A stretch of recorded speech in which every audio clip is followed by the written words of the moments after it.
Hey guys, tonight we journey into the dirt-caked, lice-ridden, nose-wrinkling world of medieval hygiene.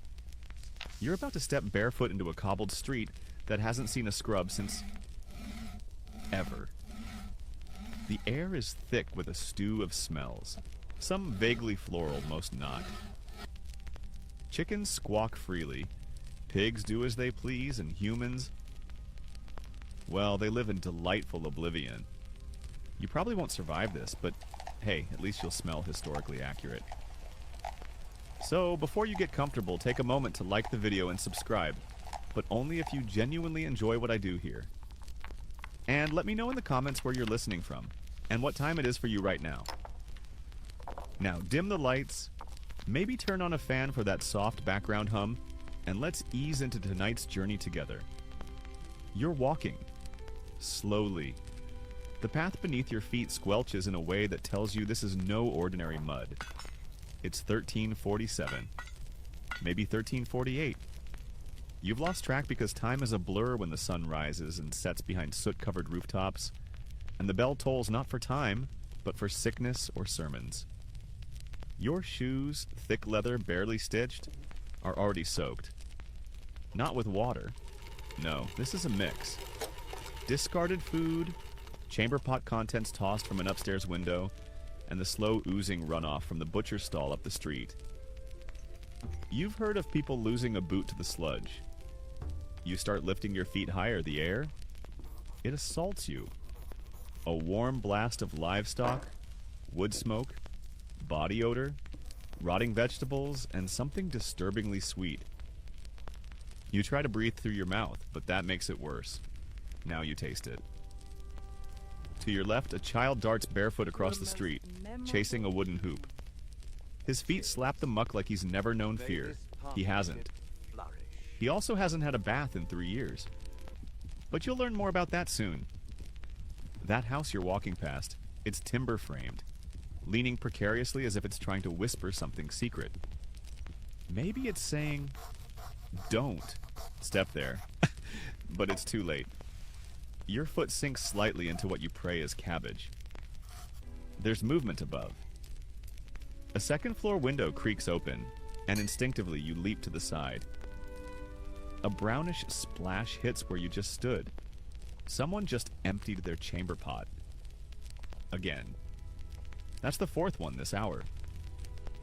Some households shout, "Gardez-lou," a warped warning from the French, "Regardez l'eau," meaning, watch out for the water. Most don't bother. You duck into an alley to escape the smell, but the alley greets you with worse. Rats, plump from an easy life, scatter as you disturb their feast. A crust of bread, half covered in fly eggs, and a disturbingly gnawed finger. Is it a prop from a butcher's prank? Or? No, best not to dwell. A medieval street is a living thing. It heaves and breathes. Its arteries are clogged with people, wagons, stray animals, and merchants who shout their wares despite the stink. Fishwives call out from wooden stalls, their wares glistening more from fly saliva than freshness. An eel escapes one basin and flops toward a drain. No one notices. The baker's shop is next, and at last, a welcome smell. Warm bread.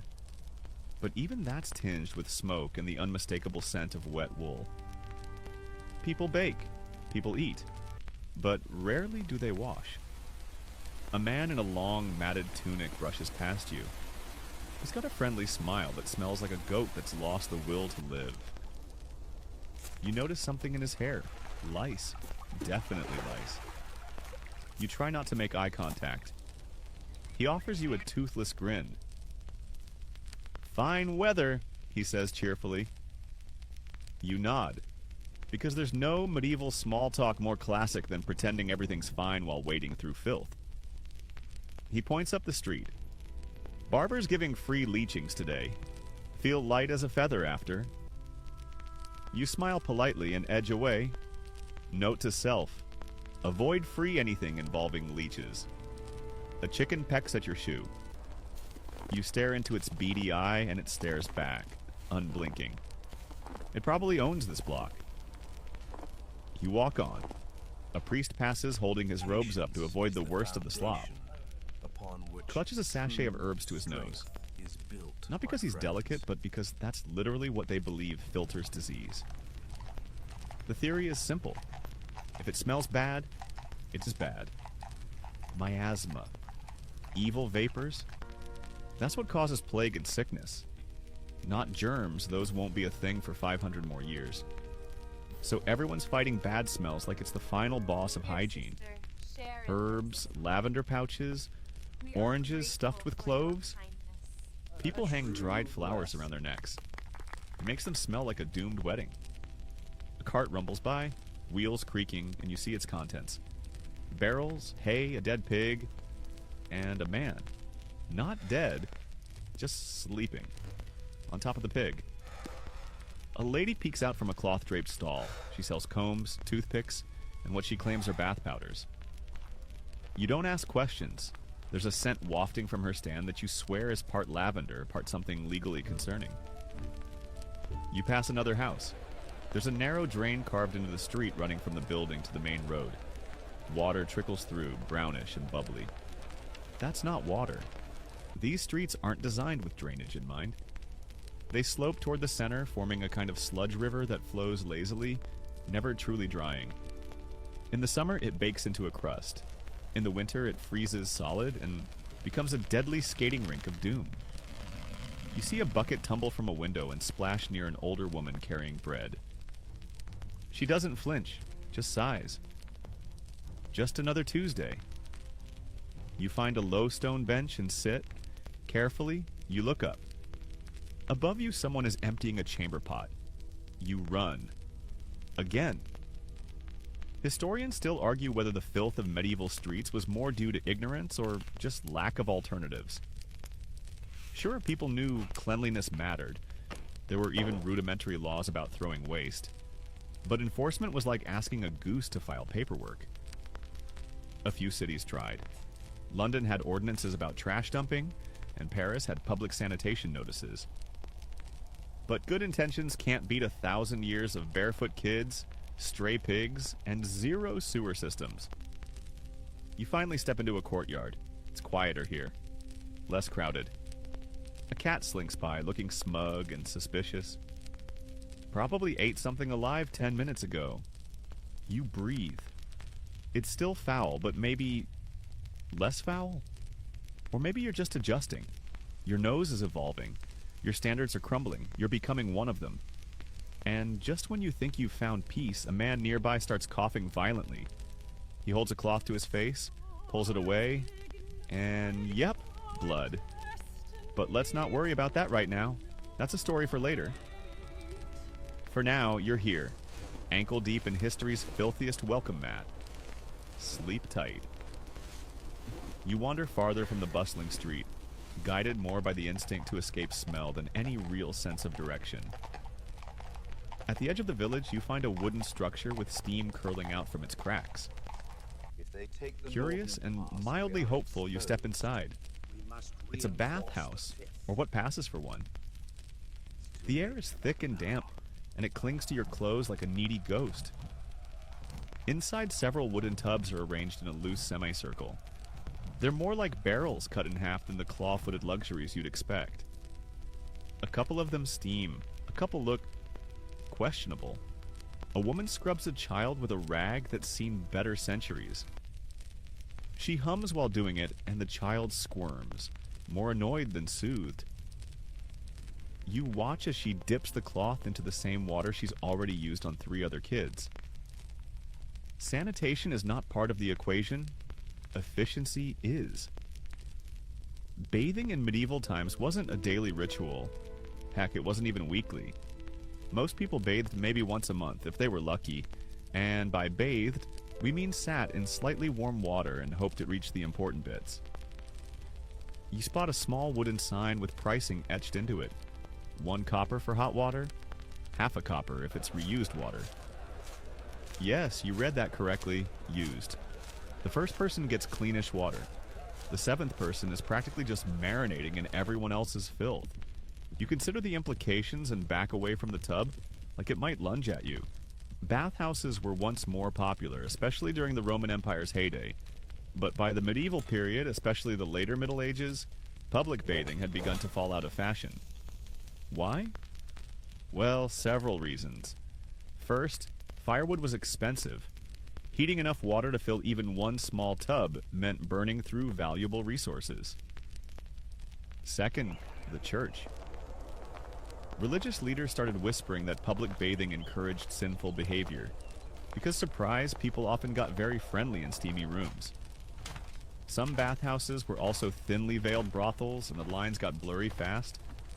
Third, and perhaps most absurd, people started thinking baths were dangerous.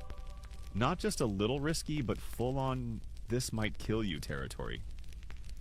The logic went something like this. Bathing opens the pores, and open pores let disease in. So, ironically, cleaning yourself made you vulnerable. It was like walking into battle without armor, only your armor was dirt. Doctors wrote treatises explaining how water exposure could unbalance the humors and cause fevers, plague, or even sudden death.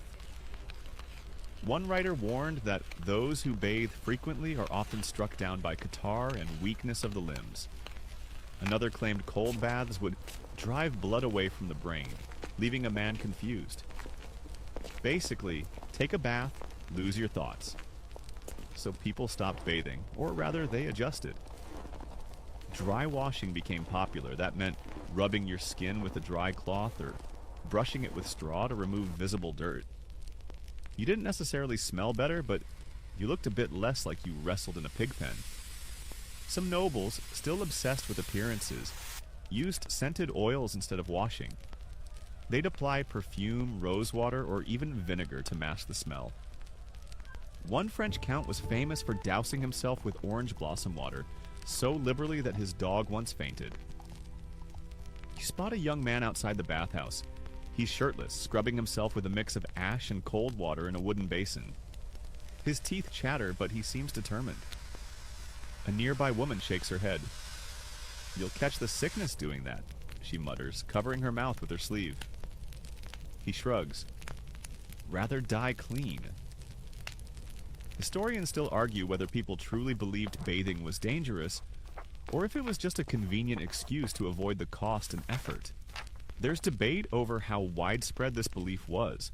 Some regions kept bath culture longer, especially in southern Europe and the Islamic world, where bathing remained tied to spiritual cleanliness. In fact, if you'd wandered into 13th century Cordoba or Cairo, you'd be shocked by the dazzling bathhouses. Marble floors, hot steam, and actual soap made with olive oil and lye. But you're not in Cordoba. You're in a muddy hamlet with half a boiled tub and 3 guys who look like they haven't seen water since birth. Soap, by the way, did exist, but it was a luxury. The good stuff, made with lye and animal fat, was expensive and often imported. Poorer folks used what they could: ashes, sand, even fermented urine.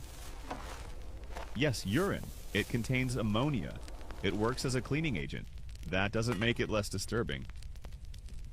A man wanders past carrying a small wooden bucket.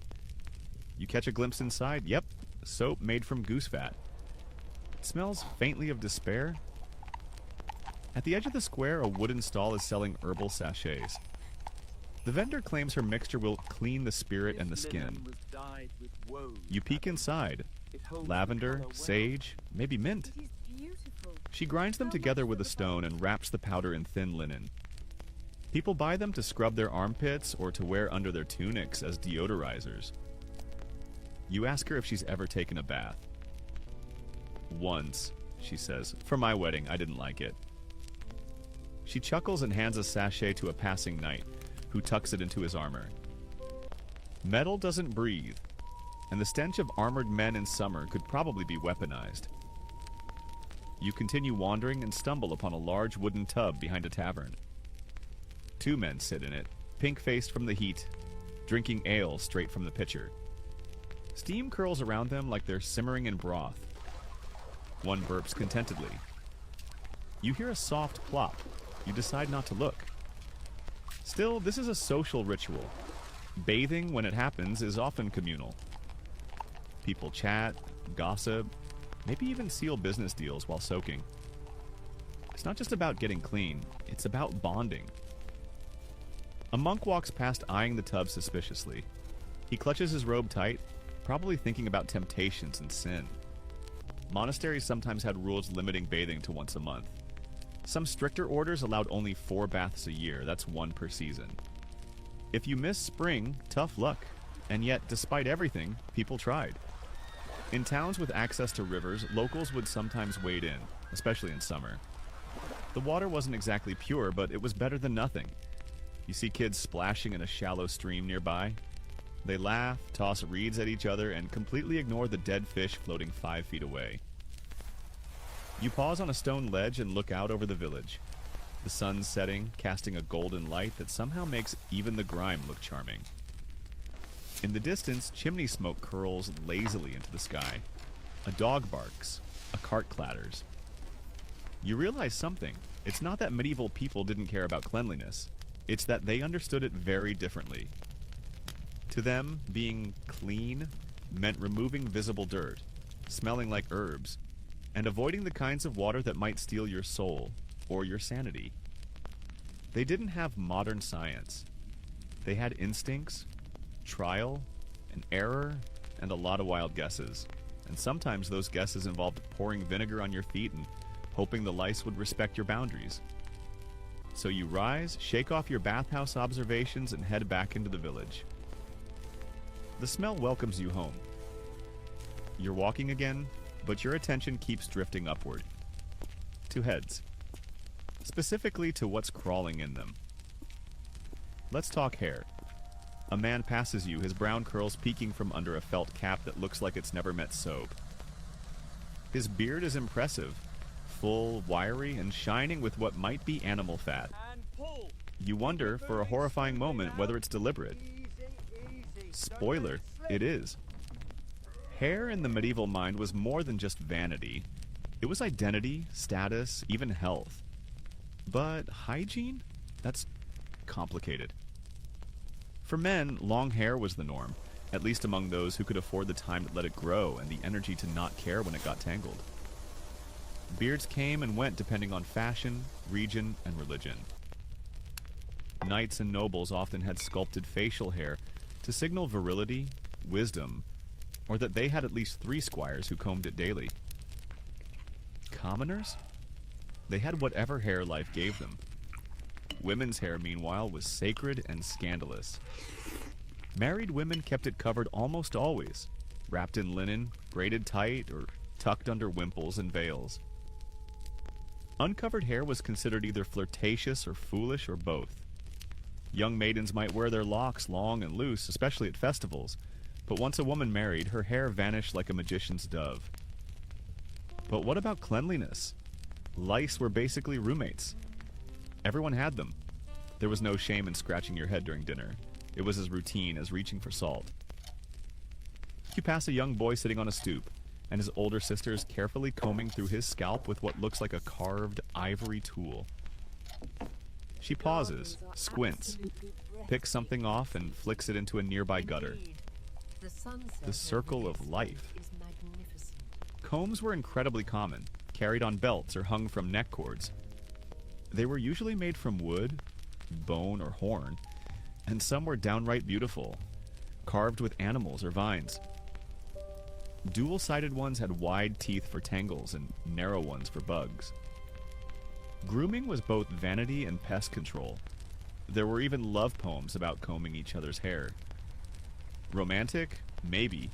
Itchy? Definitely. You spot a man selling oils from a wooden cart. He boasts that his rosemary and nettle concoction makes hair grow faster and keeps the tiny beasts away. A crowd gathers.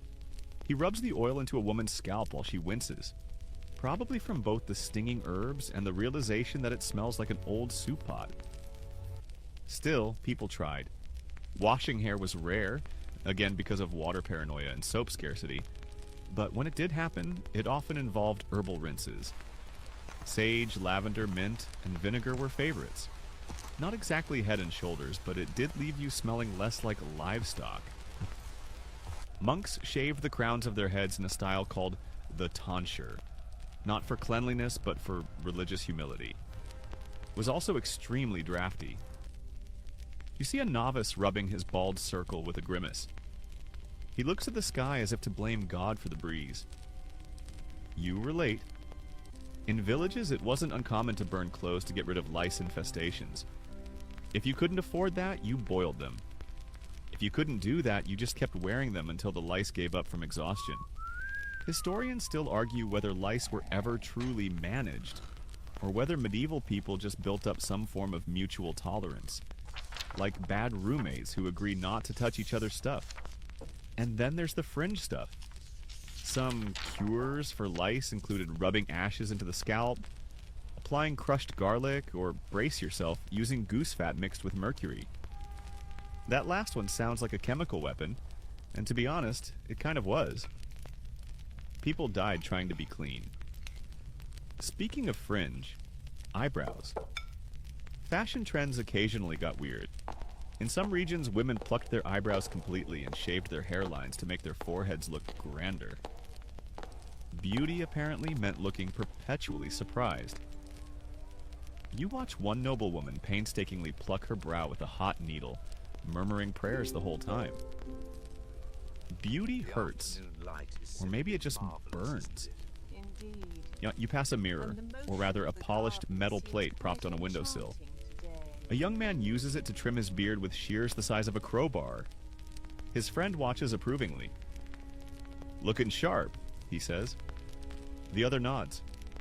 Like a knight who pays his debts. The sea is calm tonight. It's a compliment. A good omen. The beard trimming culture among knights and noblemen wasn't just fashion, it was a kind of psychological warfare. A well-groomed man suggested control, status, discipline. And let's face it, in a world where everyone smelled like goat breath and onion soup, a good beard was practically a superpower.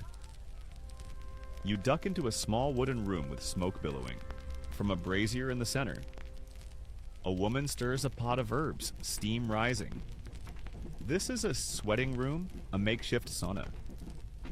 Popular in colder climates, it was the poor man's spa. People would strip down, sweat out the dirt, and scrape themselves clean with sticks or flat stones. If the lice died from heat shock, bonus, she invites you to sit. You decline politely. The last person who sat is still drying out in the corner. Interestingly, there were also social codes around hair. Long hair on a man might signal piety or rebellion. Short hair could mean monastic obedience or lice panic. A bald woman might be recovering from illness or punishment. Sometimes people were shaved as a form of public shame. And let's not forget wigs. While not as extravagant as their powdered Renaissance cousins, wigs did exist in the Middle Ages. Usually worn by the upper classes, often made from real hair, and sometimes infested with the same bugs the wearer was trying to avoid. You see one noblewoman adjusting her hairpiece, only to swat at something crawling under it. The irony writes itself. A lesser-known remedy for scalp itch? Wine. Yes, really. Some texts describe warm wine rinses as a way to cleanse the scalp and invigorate the spirit. Whether it worked or just made you smell like a tavern is unclear. Probably both. You exit the village proper and wander past a row of huts. Children chase each other giggling, each scratching at their heads like it's part of the game. An old man sits by a fire combing his long beard while humming an off-key tune. A cat curls in his lap watching the comb for dropped bugs. In some parts of medieval Europe, lice were even considered inevitable companions. Folk tales included them. Old women told stories of louse queens and magical fleas. They were part of daily life like shoes or spoons, only more wriggly. By now, you've probably scratched your own head at least twice just from hearing all this. That's okay. The medieval itch is contagious. Not biologically, but mentally. It worms its way into your imagination. You glance at your reflection in a puddle. Your hair is windblown, your face streaked with soot. Somewhere deep in your follicles, you wonder if a louse just winked at you. Sleep tight. You press forward, brushing an imaginary louse from your collar. It's mental now. You're forever itchy. But the next horror on your hygiene tour is waiting. this time inside your mouth. The tavern beckons. Warm candlelight, clinking mugs, and the vague promise of roast meat lure you in. But as you step inside, your nose twitches. Not from the usual medieval stench, but from a wave of garlicky, meaty, wine-soaked breath that hits like a slap. You recoil, accidentally bumping into a toothless man grinning like a jack-o'-lantern.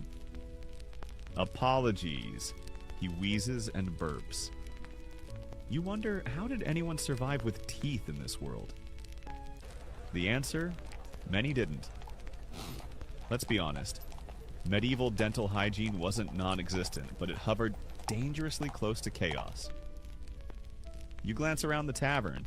Most mouths are a mess. Yellowed teeth, brown teeth, no teeth. It's a dental haunted house. So how did people clean their mouths? Surprisingly, they tried. Toothbrushes didn't exist in the modern sense, but that didn't mean people ignored oral care. You see a woman in the corner, chewing on a twig. Not boredom, this is intentional. That's a chew stick, usually made from aromatic woods like birch, hazel, or sometimes even fennel. Chewing softens the end into bristles. She gently scrapes it along her molars, humming. Chew sticks were the ancient world's toothbrush, passed down from the Egyptians to the Islamic Golden Age, and later into medieval Europe. They were cheap, effective-ish, and didn't require lye, which was always a win. Tooth powders also existed.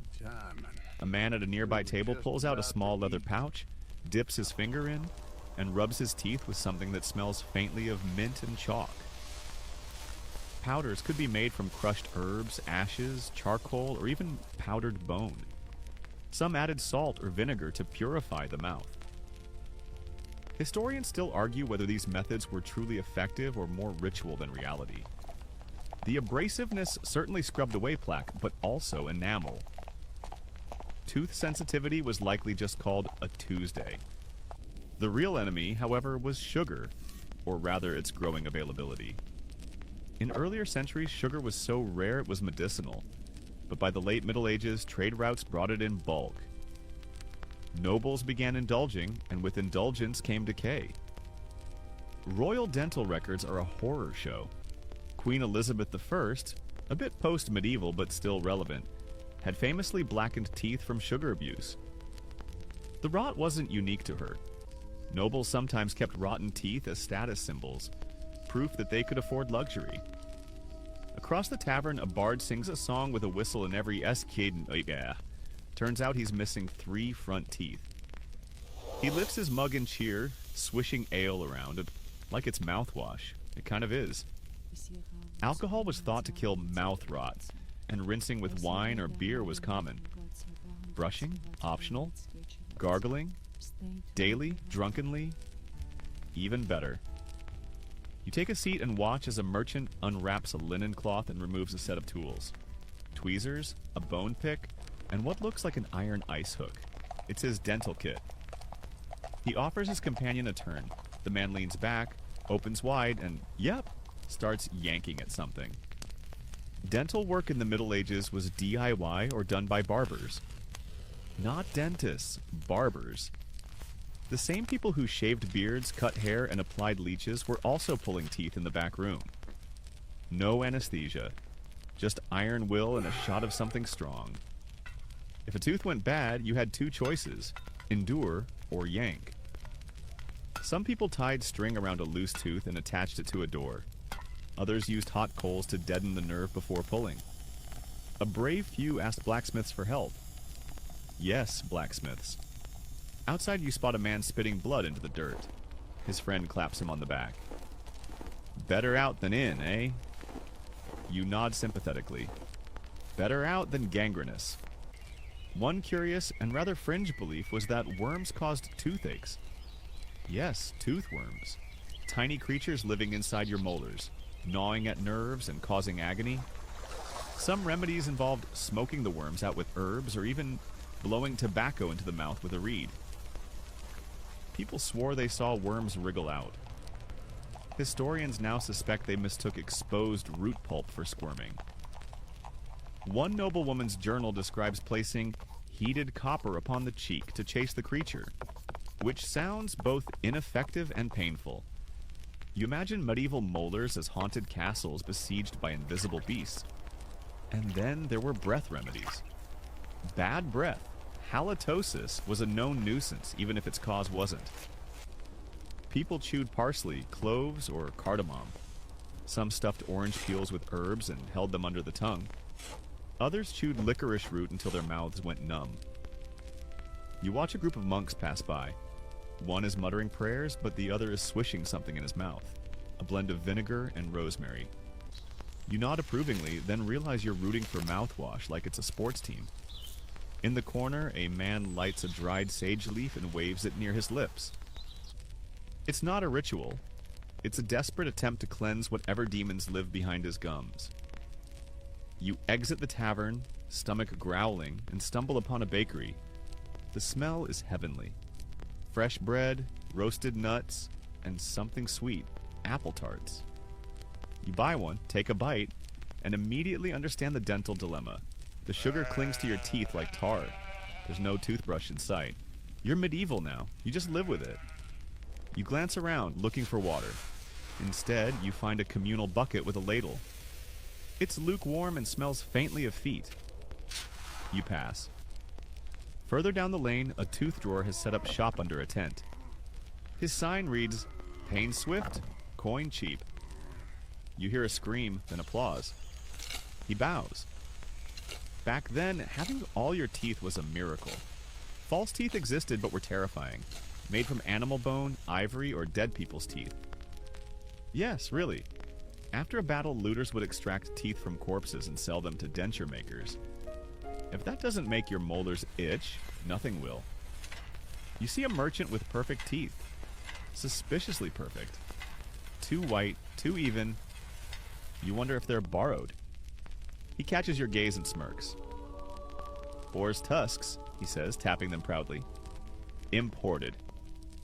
You nod, impressed, horrified. Night falls, a chill sets in. You sit near a fire pit outside the town gate, reflecting on everything you've learned. The medieval mouth was a battlefield, between herbs and rot, twigs and toothworms, vinegar and vinegar-based disasters. People tried. They really did. In a world without toothpaste, orthodontics, or even Novocaine, they found their way. They chewed, they gargled, they yanked. Sometimes they just grinned and bore it. Literally, sleep tight.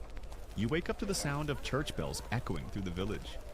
A slow, solemn clang that vibrates through your bones like a medieval snooze button. You sit up on a scratchy hay mattress in the corner of a tanner's shed. Your mouth feels like it's been stuffed with wool. The fire's gone cold. So has the ale in your stomach. But something else hits you first. Your armpits. You sniff cautiously. Yep. You've arrived at the next medieval hygiene horror. Body odor, and the fact that you're even thinking about it means you're already more self-aware than half the population. Time to face the facts. Deodorant didn't exist. But sweat, oh, it very much did. You step outside and immediately see a man stretching in the morning light. His linen shirt has gone stiff at the armpits. He yawns, lifts both arms, and you swear a nearby bird faints mid-flight. But to be fair, it's not his fault. Body odor wasn't just expected in medieval times. It was practically invisible to the people living with it. You've been marinating in this scent stew for days now. You're starting to adapt. Still, people did try to smell less like swamp trolls. One trick?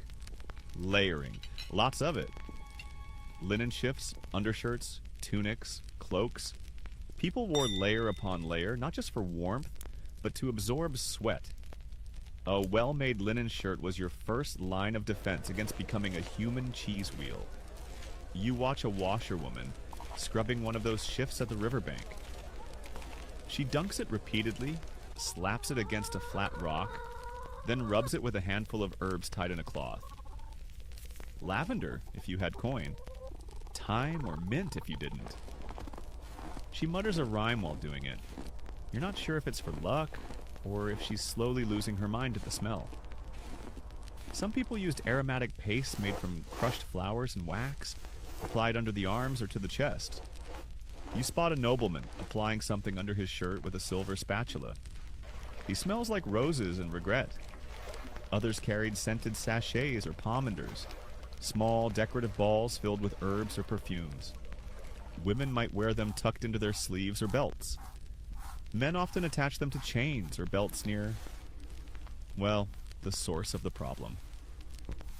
You glance at a merchant with a small orb dangling from his waist. Every time he walks, it bounces gently. He's a walking potpourri piñata. Now to the fringe cures.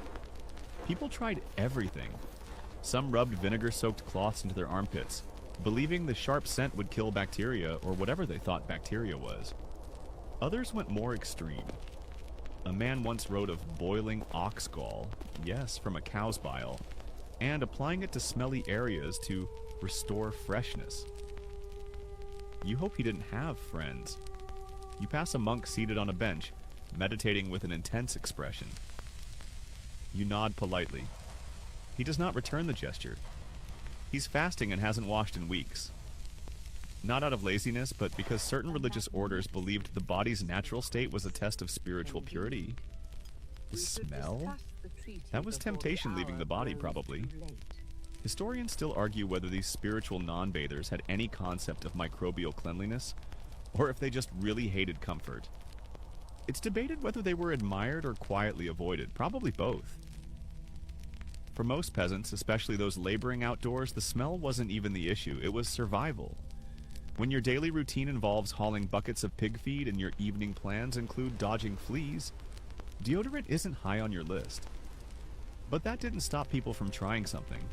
Cleanliness was associated with dignity, even if it didn't match our modern standards. In the market square, a woman sells sprigs of sage and rosemary bundled with twine. She hands them to customers with advice like, hang it in your blouse, or boil it and bathe if you're brave. You buy one and immediately feel 5% fresher. It doesn't last. You head toward the church, hoping for sanctuary from the smell. Bad choice. You step inside and are greeted by incense, yes, but also the smell of hundreds of unwashed bodies squeezed into pews. It's a scented cocktail of humility and humanity. A choir of boys sing sweetly. One scratches his side, another yawns. None look particularly fragrant. The priest delivers a sermon about vanity, glancing meaningfully at the noblewomen fanning themselves with herbs. They smell like spice racks. The peasants smell like boiled linen and dirt. Everyone stinks in their own way. After the service, you wander behind the church to where the cleaning station sits. It's a rough wooden structure with a cold stream running through it. There's a bucket, a rag, and a bar of soap the size of a goat's hoof. You dab your face. It's cold. It helps. A man joins you, scrubbing his neck. Got a visit with the Reeve today, he says proudly. Thought I'd best freshen up. You nod, trying not to stare as he reaches for a clump of crushed mint and rubs it into his underarms. You try. This, he offers. Keeps the flies off. You politely decline. Of course, there were people who rejected natural odors entirely, especially in cities. In Paris, public latrines sometimes sat next to perfume shops. Coincidence? Number genius? Absolutely. A few wealthier households even hired perfumers, yes, like live-in smell wranglers, who mixed herbal pastes, distilled flower oils, and masked the scent of rot with enough rose water to drown a camel. Royals wore gloves soaked in perfume and sent each other scent-saturated letters. Smelling good wasn't just pleasant, it was power. You watch a young nobleman strut through town, followed by a servant fanning him with a cloth soaked in clove oil. Every step releases a puff of fragrant confidence. People stare. Some sneeze. You, meanwhile, are back to sweating. A small child walks past. He stops, stares up at you, and then says with brutal honesty, "You smell like a pig got nervous." You consider your options. Maybe it's time for a bath. Again. You spot a wash tub by a bakery. Half filled, abandoned. There's a questionable film on the surface, and something is definitely moving underneath. You back away slowly. Instead, you join a group of villagers sitting near a fire. They pass around bunches of herbs, chewing on fennel seeds and mint to sweeten the sweat, as one woman puts it. Another swears that wearing a garlic clove under the arm keeps you from stinking. You don't ask whether it works or whether it just makes you smell like sweaty soup.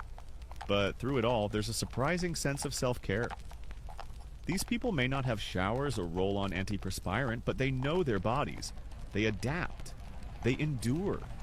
And when they can, they laugh about it. As the fire crackles and stars poke through the darkening sky, someone begins singing. A gentle ballad about a woman whose beauty could stop a charging ox. If only she'd wash her feet. The others chuckle. You do too. You're all in this stinky little world together. Sleep tight. It's a new day, and your nose is fully broken in. Not literally, but functionally. Your brain has started to filter out the horror show of smells around you. The human body is adaptive like that. The medieval version of getting used to it is less about acceptance and more about surrender. And today, you've decided to tackle the most underappreciated and overused garment of the medieval world. Underwear. Or, more precisely, the lack of it. You're in a weaver's workshop now. The air is thick with the soft clatter of wooden looms and the sweet dust of flax and wool. Long strands of thread stretch across the room like spiderwebs, and women hum as they weave. Rhythms older than memory. In the corner, a bolt of soft, off-white linen catches your eye. This question mark. This is medieval gold. Because linen isn't just a fabric, it's the unsung hero of hygiene. Most folks in the Middle Ages didn't own drawers full of clothes. They had one or two outfits, tops, and at the bottom of everything, often literally touching the skin, was the linen shift, or chemise. Men wore long shirts, women wore long smocks. Both served the same purpose: protect the outer clothing from the body. But also, trap sweat, grime and body oils, and something that could be washed easily and more often than, say, a velvet tunic with silver buttons and 5 layers of existential weight. You glance over at a laundry line behind the shop. Linen shifts flap lazily in the breeze like medieval surrender flags. They're all off-white, some patched with darker cloth, others faintly green from grass soap or herbs. Historians note that linen shifts were considered underwear by medieval standards, meaning no one wanted to see them, but everyone needed them. You catch a glimpse of a peasant man on the road, stripped down to just his shirt as he hauls firewood. It clings to him in the worst possible way. He either doesn't care or has long given up. And here's the thing. These shifts weren't washed every day. Maybe once a week, maybe less. Water was scarce. Firewood to heat it was expensive, and no one had a closet full of backups. So what happens when you wear the same linen shift every day, sweat in it, sleep in it, and maybe occasionally use it as a towel? That thing becomes alive. It becomes a pet, a gross, cottony pet. Now let's talk underwear in the modern sense. Underpants, briefs, drawers. Most medieval people didn't wear them, or if they did, it was shockingly rudimentary. A triangle of cloth, a belt, some string. The word braise comes to mind for men's linen breeches, but they were more like loose boxer shorts. Comfortable, maybe? Clean? Let's not go there yet. Women, especially peasants, often wore nothing under their shifts. Why? Because if you've got to lift your skirts to relieve yourself in the field, layers only slow you down. Practicality wins. This brings us to the medieval washerwoman, a career built on battling stains so terrible they could bring a grown knight to tears. These women hauled linen to rivers, pounded it on stones, boiled it in lye, and beat it senseless with wooden paddles. You pass one now, elbow deep in soapy water, muttering what sounds like curses and prayers at the same time. She glances up. Shift stains, she grumbles. Some of these men don't know what a bath is. You smile sympathetically and back away quickly. A noblewoman walks past with a servant carrying a basket of fresh linen. The edges are embroidered with her family's crest. Her shifts are custom made. Her sweat presumably is nobler. But it's not just about function. Linen was tied to modesty. Sleeping without a shift? Indecent. Being seen in just your shift in public? Embarrassing. Getting married without a fresh linen chemise? Basically a crime against your mother. You arrive at a tailor's stall. A young man is selling padded doublets and thick wool cloaks. He leans in, whispering, "And I've got French linen? Real soft. Smuggled past 3 toll gates." You touch the fabric. It's buttery, smooth. It smells like lavender and crime. You want it. Linen also had a strange sort of spiritual reputation. Some monks believed that wearing rougher fabrics, like hair shirts or coarse wool, purified the soul through discomfort. Others believed that linen, being cleaner and closer to purity, was spiritually superior. The arguments raged in cloisters. Meanwhile, villagers just wanted something that didn't itch. You peek inside a small cottage where a young couple is preparing for their wedding night. The bride is folding a freshly washed shift, her cheeks pink. It's been steeped in rose water. Her groom pretends not to notice, but he's clearly checking to make sure his best tunic doesn't smell like goat again. It's sweet. It's also rare. For most people, nighttime meant curling up in whatever you wore that day. Shift, tunic, mud stains and all. You weren't undressing so much as repositioning yourself for sleep. And yes, linen was absorbent, but it didn't kill odor. After a while, a shift becomes a wearable history book of everything you've eaten, sweated, touched, or panicked through. You pass a man scratching under his armpit with a chicken feather. His shirt has more holes than fabric. You don't judge. Now onto something darker. Punishment by clothing. In some towns, public shaming involved making someone strip down to their shift and parade through the streets. This wasn't about nudity, it was about humiliation. To be seen in your linen was like being caught in your underwear during a job interview. Multiply that by 100, add tomatoes, you get the idea. Historians still argue whether medieval folks wore underpants with regularity or only during travel, illness, or military service. Some surviving examples suggest yes. Others insist no. What's certain is that the closer to the skin the clothing was, the more invisible and intimate it became. And now, as you walk back into town, you notice something funny. People are always adjusting their layers. Tugging, scratching, smoothing. Not out of vanity, but necessity. Medieval clothes didn't fit well. They weren't stretchy. They didn't breathe.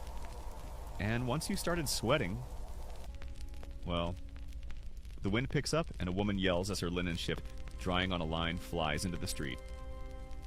It wraps around a goat. The goat panics. Chaos ensues. You help retrieve it.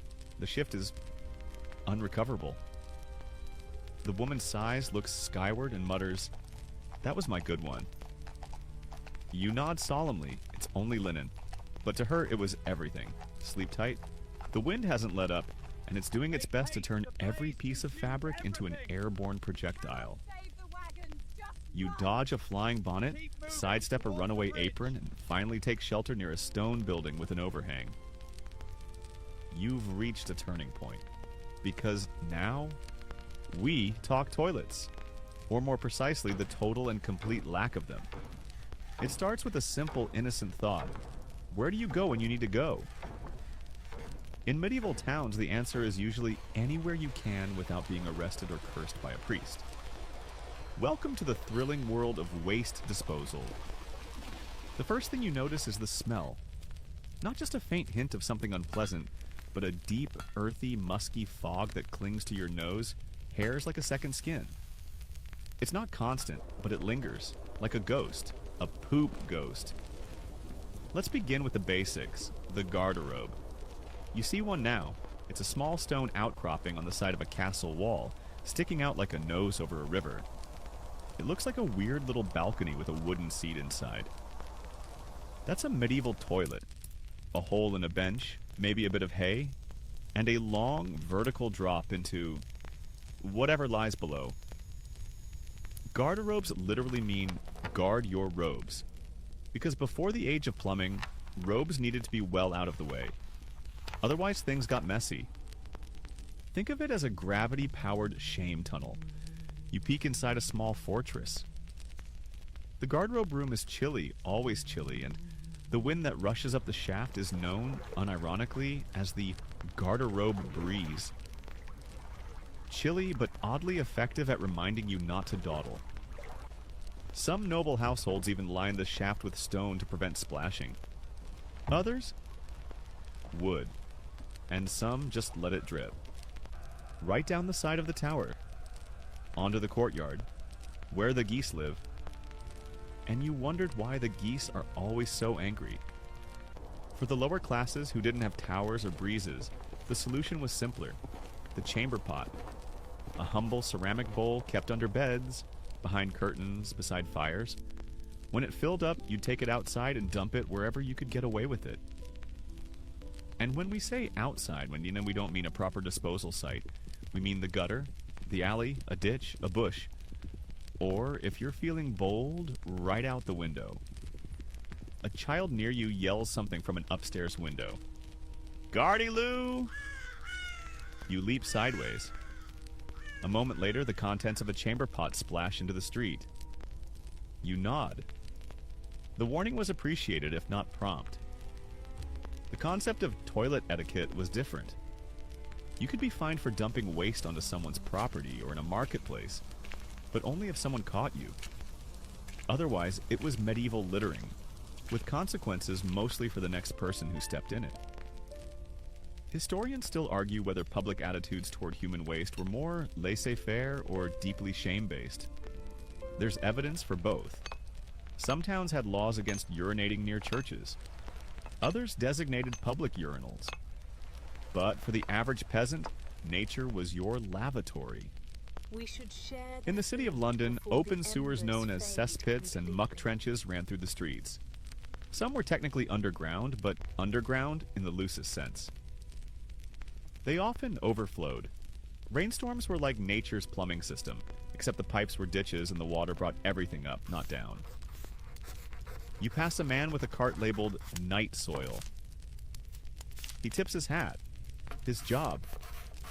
Collecting waste from homes and cesspits and carting it out of town, often to be used as fertilizer. You've just met a gong farmer. Yes, that's the real name. It's also, without question, one of the worst jobs in medieval history. Gong farmers worked at night, hauling literal tons of excrement out of cities. The pay was decent, because no one else wanted to do it. The smell? Indescribable. The risk? High? Cesspits could collapse. Gases could ignite. Men drowned in human waste. It happened. The man waves and moves on, whistling. You admire his optimism. In monasteries, latrines were often communal. Rows of seats in stone rooms, all lined up like a spiritual poop choir. Monks sat silently, robes tucked up, contemplating life while the waste ran through stone channels underneath, often leading to rivers. You step into one such latrine now, empty in the morning light. It's eerily peaceful. A place of reflection, even. The walls are carved with old graffiti, names, prayers, crude jokes about abbots. Someone drew a pig with a halo. You don't ask. There's no toilet paper, of course.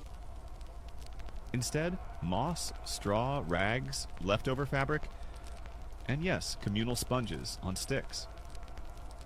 In some parts of Europe, people even use smooth stones or broken pottery shards. You spot a pile of such wipeware near the entrance. You back away slowly. Let's not forget the outdoor lifestyle. If you're working the fields all day, you're not hiking back home every time nature calls. You find a spot behind a hedge, do your business, and maybe toss a leaf over it. Maybe. In cities, public urinals appeared in the later medieval period. Stone walls with grooves designed to channel urine into ditches. Some were elegant. Most were just wet. You walk by one now and notice a man humming cheerfully, arms folded behind his back as he lets nature take its course. You keep walking. There were even toilet customs among nobles. Some wealthier folks had toilet thrones, elaborate wooden chairs with velvet cushions and a removable chamber pot underneath.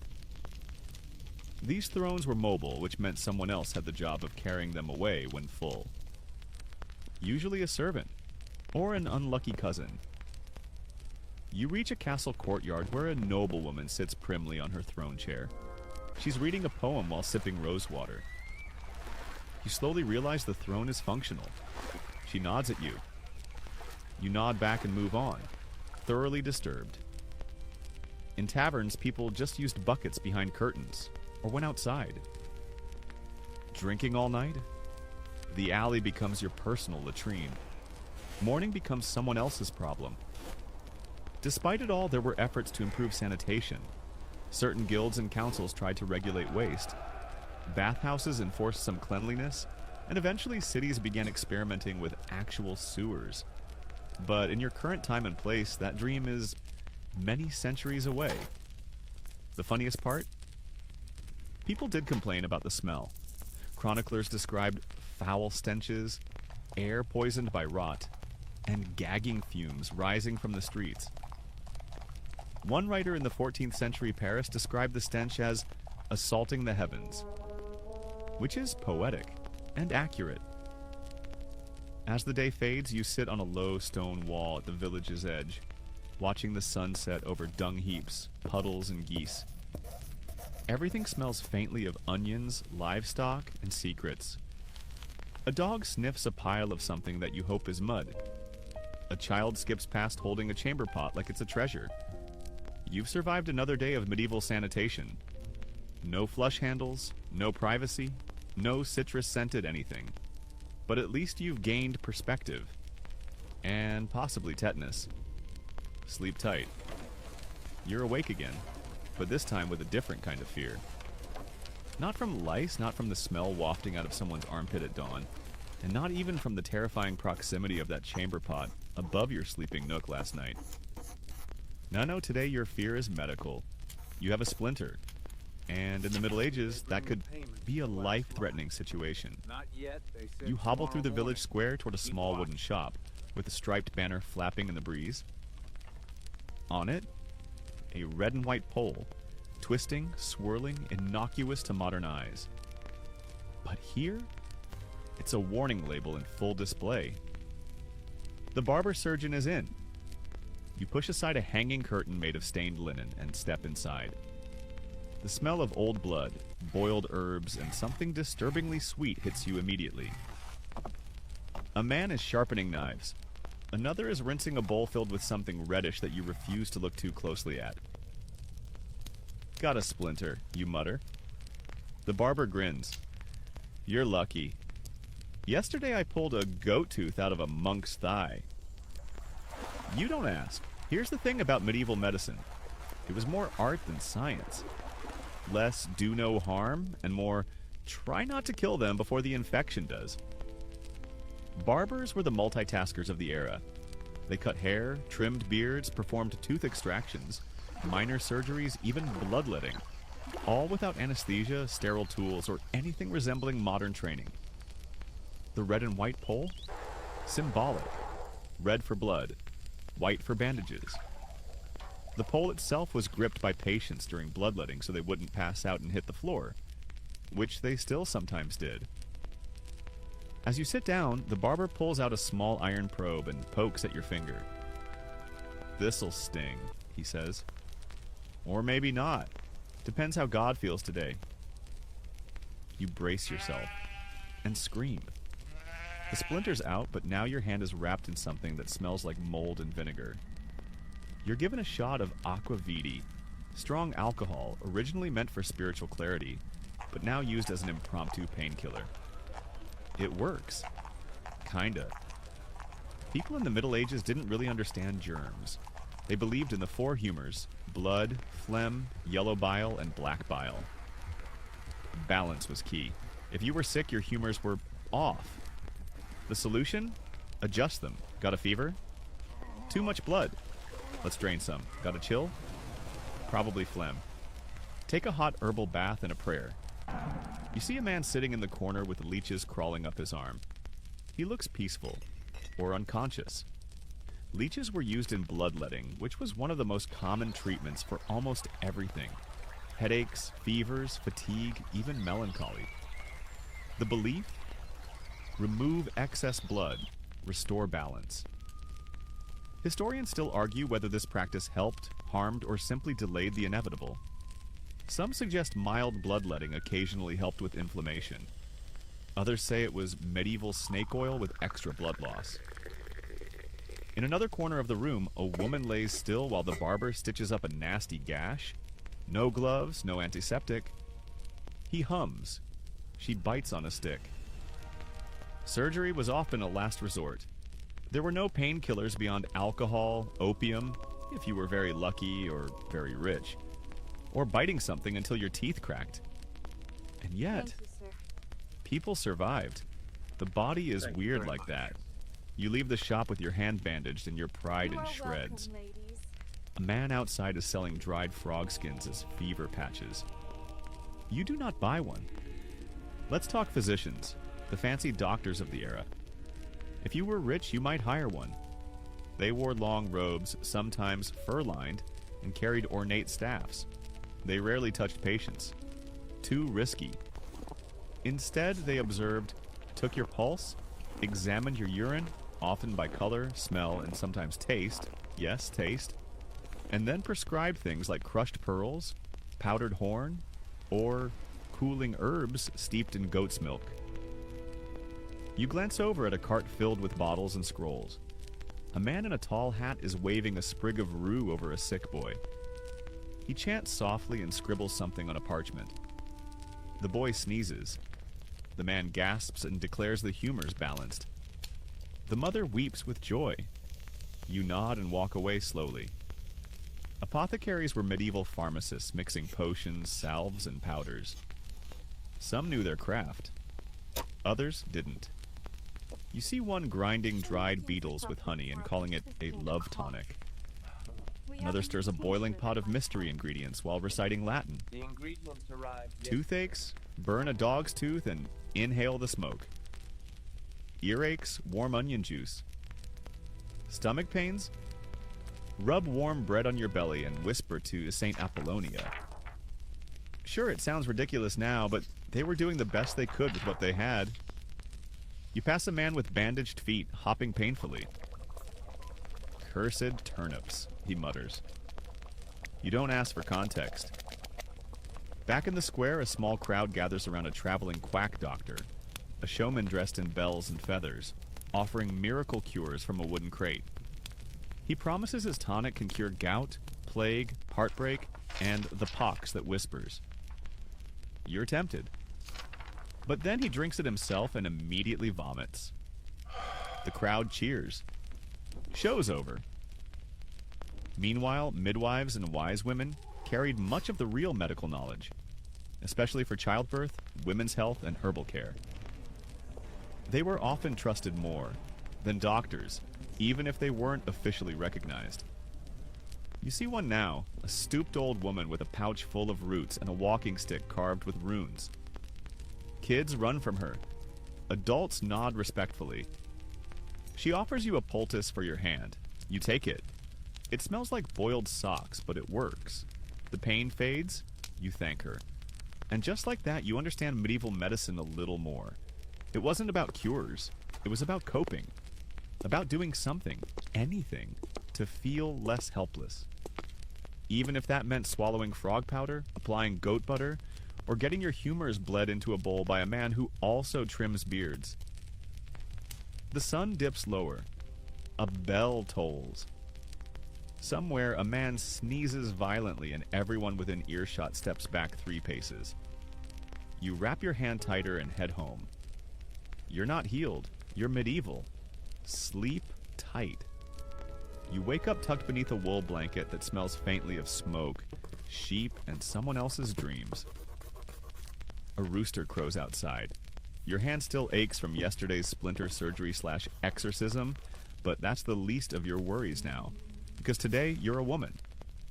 Or rather, today you're going to follow the life of a woman in medieval times, and specifically how she handled hygiene in a world designed by men with zero interest in the phrase personal care routine. You step into a modest cottage. A woman in her early 20s is already up, stoking the fire. Her name is Alice. Her hair is neatly braided, her linen shift tucked under a faded wool overdress, and she's humming while she wipes her face with a damp cloth. There's no mirror. She doesn't need one. She gestures for you to follow. Welcome to the world of medieval women's hygiene. Equal parts secretive, sacred, and savagely under-resourced. Let's start with the topic no one talked about, but everyone had to deal with. Menstruation. You wouldn't find menstrual pads in the village market or tampons behind the blacksmiths. What you would find were rags, scraps of linen, often repurposed from worn-out shifts, folded and tucked into belts or bands tied between the legs.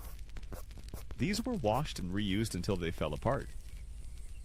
You glance at Alice's wash basin, where several pale cloths soak in a bucket of warm water and vinegar. She's already boiled them this week. She doesn't complain. It's just part of life. But let's be real, laundry was labor, especially when done in secret. Because while menstruation wasn't always considered sinful, it was seen as unclean. And depending on where you were, rules about church attendance during a period ranged from gently discouraged to nope, stay home and pray from the hedgerow. Historians still argue whether this exclusion was based more on theological ideas of purity or just a medieval discomfort with blood in general. Some evidence suggests women created support networks to help each other through it, shared cloths, advice, and quiet spaces to rest. Others suggest they simply worked through the pain. And speaking of pain, cramps. Without Advil or heating pads, women used herbal remedies. You spot dried mugwort, yarrow, and sage hanging from the ceiling. Brewed into teas or rubbed onto the abdomen with warm oil, they were the medieval equivalent of curl up and breathe through it. You notice Alice slipping a sprig of dried lavender into her belt. Not just for scent, but for protection. Folk tradition claimed it warded off evil spirits and foul odors. Outside, you meet another woman, Agnes, older, sharp-eyed, with a cloth bundle in her hands. She's the local midwife. She helps deliver babies, treat infections, and, on occasion, whisper fiercely at rude husbands. Midwives were essential. More than just birth attendants, they were guardians of women's hygiene, health, and secrets. You follow her to a nearby cottage where a mother cradles a newborn, barely an hour old. The room smells of iron, milk, and damp straw. A faint smile curls on the woman's lips. You learned something in that moment. Clean meant survival. Midwives often carried herbal mixtures to wash birthing areas. Chamomile, warm vinegar, sometimes rosewater if they could afford it. They cleaned wounds with wine, burned herbs to purify the air, and whispered prayers to saints like Margaret or Bridget. And once a woman gave birth, she entered a period called lying in. A time to rest, heal, and, crucially, not bathe. Yes, you heard that right. Because the prevailing belief was that washing after birth could let bad humors or cold winds enter the body and cause madness, bleeding, or worse. So, instead of cleaning with water, women surrounded themselves in it. Steam baths, herbal compresses, warm blankets. Sweat was seen as a purging process, a healing one. Bathing was feared, and yet they survived. You sit with Alice later, watching as she braids her hair tightly. Clean hair was essential, especially during menstruation. Some believed that uncombed hair invited bad luck. She uses a simple wooden comb and a bit of vinegar water. Her fingers move quickly, precisely, and then she does something surprising. She shares her comb with her younger sister. They joke, giggle, and pick out each other's lice with the practiced ease of people who've done this 100 times. It's gross, it's tender, it's human. Personal hygiene for women was a group project. Mothers taught daughters. Sisters helped sisters. Friends whispered tips in the candlelight. There were no YouTube tutorials, but the knowledge passed on. Quietly, faithfully. Some fringe beliefs, though, unhinged. One 13th century medical text advised women to wear the skin of a weasel during their period to prevent excessive flow.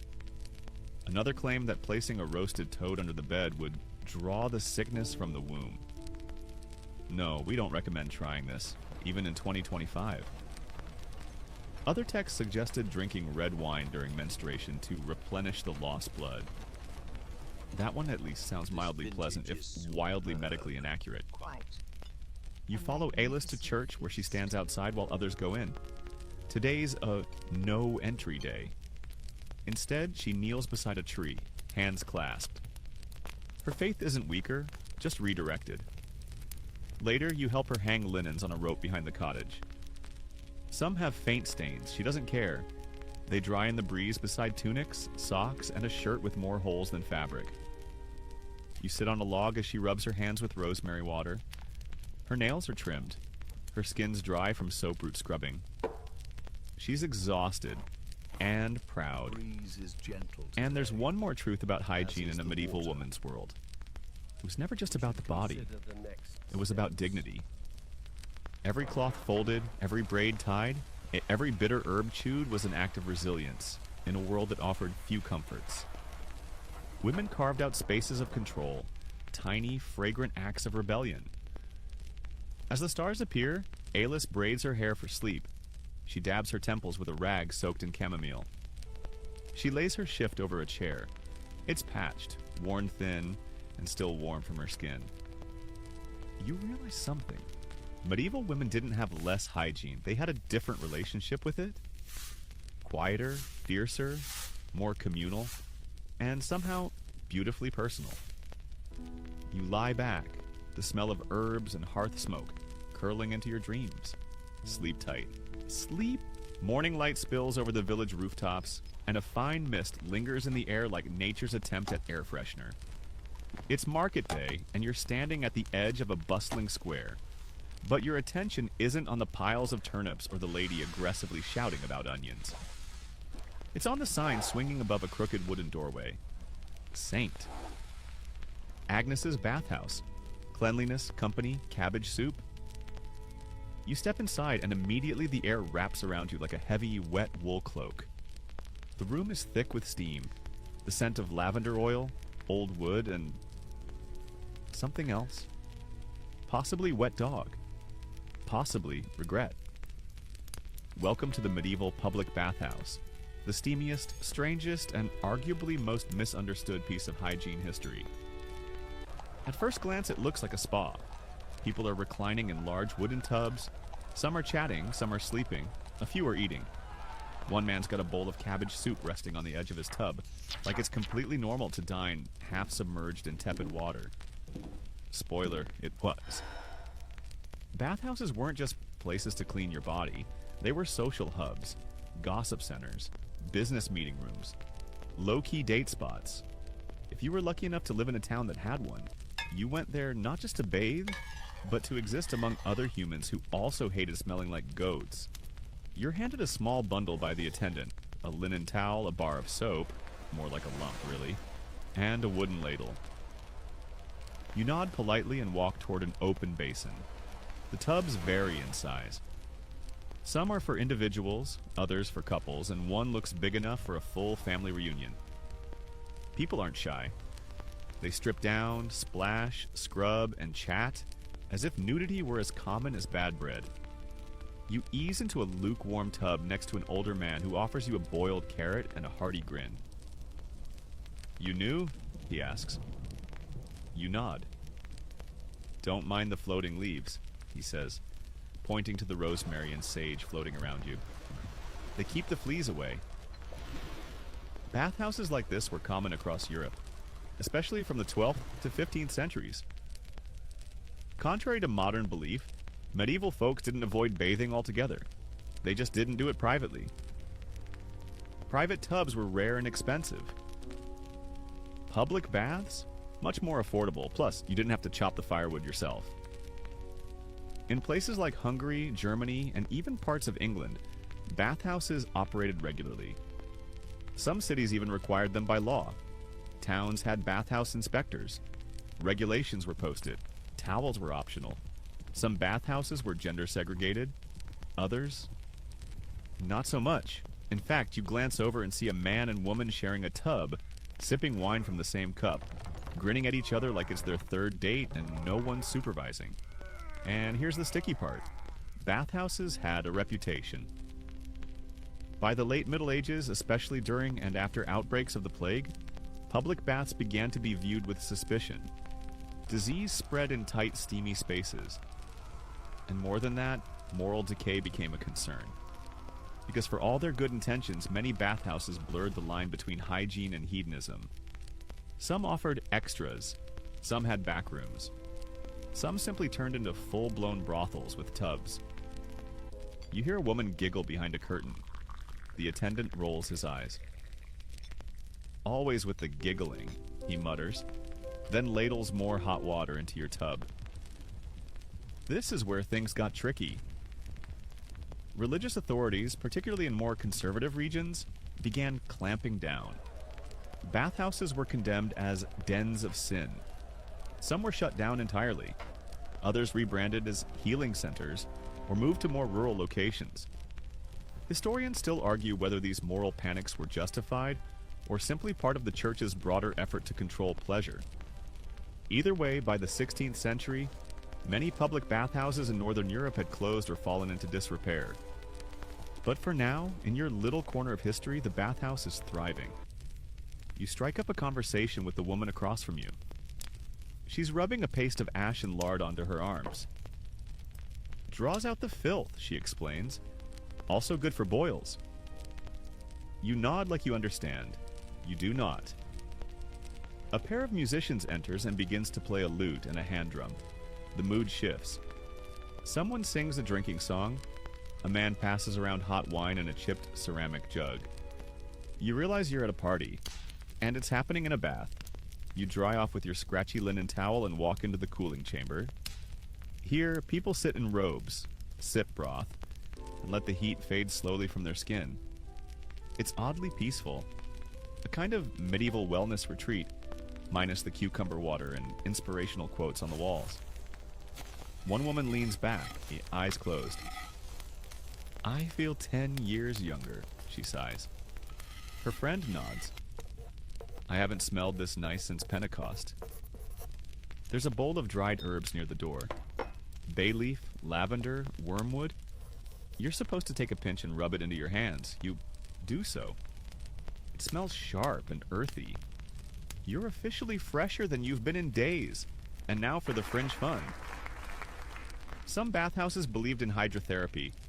Different tubs with varying temperatures, even herbal infusions. You walk past a series of barrels labeled with chalk. "Boil thy bones." Very hot, river of sighs. Comfortably warm, cold as a widow's glance. Freezing. You dip a toe into the last one. Immediate regret. Some attendants offered massage, scrubbing, or even light cupping therapy with warmed glass or horns. One man is currently being whacked with birch branches. It's apparently invigorating. He yells like a goat giving birth and then thanks the attendant. By the time you leave, you're red-faced, vaguely dizzy, and cleaner than you've been since you fell into that puddle of pig runoff last week. You step back into the square. The air feels different, crisper, like it's giving you a second chance. But as you pass a group of villagers, one woman lifts an eyebrow and says, "Someone went to St. Agnes's." You smile, because in this town, smelling good is news. Sleep tight. The bells toll again, slower this time. Not for danger, not for celebration, just for routine. In a world where time is kept by shadows and chimes, you grow to appreciate the rhythm of the bells. You're walking along the outskirts of the village now, following a narrow dirt path toward a cluster of stone buildings surrounded by low stone walls and whispering fields of barley. A gentle hush falls over the air. It's peaceful, serene, and just a little ominous. You've arrived at the monastery. Time to discover how hygiene worked in a world driven by devotion, ritual, and, let's be honest, a good amount of holy peer pressure. As you cross the threshold, you're greeted not by shouting, clanging, or street stench, but by silence. Purposeful silence. A young monk nods at you, places a finger over his lips, and continues sweeping the flagstone floor. You follow the quiet hum of daily life deeper into the compound. The monastery is immaculate. By medieval standards, at least. The gardens are tidy, the walkways are swept, and someone is actually washing something. Revolutionary. This, you learn, is because monks took hygiene seriously. Not for luxury, but for piety. The rule of Saint Benedict, followed by many monastic communities, includes detailed guidance on cleanliness. Monks were expected to bathe, not frequently, mind you, but more regularly than most peasants. Hair and beard were trimmed, clothes washed on rotation, and hands and feet cleaned before meals and prayers. In the cloister courtyard, a few monks sit on low stools, washing their feet in small wooden basins. One splashes his toes with rose-scented water, looking mildly guilty about it. Another mumbles a prayer while scrubbing with what looks like salt and sage. The line between hygiene and holiness here is very, very thin. And yes, washing wasn't just about dirt. It was a spiritual act. You clean yourself to approach God. You cleanse your hands before turning the pages of sacred texts. You remove the soil of the flesh to nourish the soul. You peek into the lavatorium, a communal washing space often located near the refectory. Stone basins run along the wall, each with a brass spigot or simple pipe. Water flows from a cistern above, carefully rationed. Before meals, every monk stops here.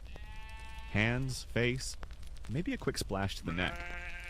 There's a stack of linen towels rotated daily. It's the medieval version of washing up before dinner, just with more Latin chants and less concern about who left the soap wet. Speaking of soap, monasteries often made their own, from animal fat, ash, and fragrant herbs. You spot a soaper monk stirring a bubbling cauldron over a fire. He hums a tune as he adds sprigs of lavender and a little mint. It smells oddly yet delightful. He offers you a lump the size of a potato. It's rough, lumpy, and smells like determination. You thank him. In the dormitory, rows of straw-stuffed mattresses line the walls. Each monk has a robe, a blanket, and a small chest. Simplicity is everything, but so is order. Robes are shaken out every morning, aired if possible, and mended regularly. You run a hand over a robe hanging on a peg. It's clean. Not just less dirty, but actually clean. You're stunned. You join the monks for a meal. Silence continues. Before eating, each dips fingers in a shallow basin, dries with a shared towel, and bows their head. The food is simple: bread, beans, maybe some fish. But the ritual, immaculate. There's a subtle pride in monastic hygiene. Not flashy, not for show, but a quiet, constant effort to maintain order, because disorder in the medieval mind is where sin begins. That said, not all religious attitudes toward hygiene were glowing. In some extreme orders, especially among hermits and anchorites, bathing was considered vain. Physical discomfort was embraced. Dirt was part of the suffering. One famous holy woman wore an iron chain so tight it embedded into her flesh, and she never removed it, even to clean. Another saint reportedly avoided washing for years, believing that filth brought her closer to divine suffering.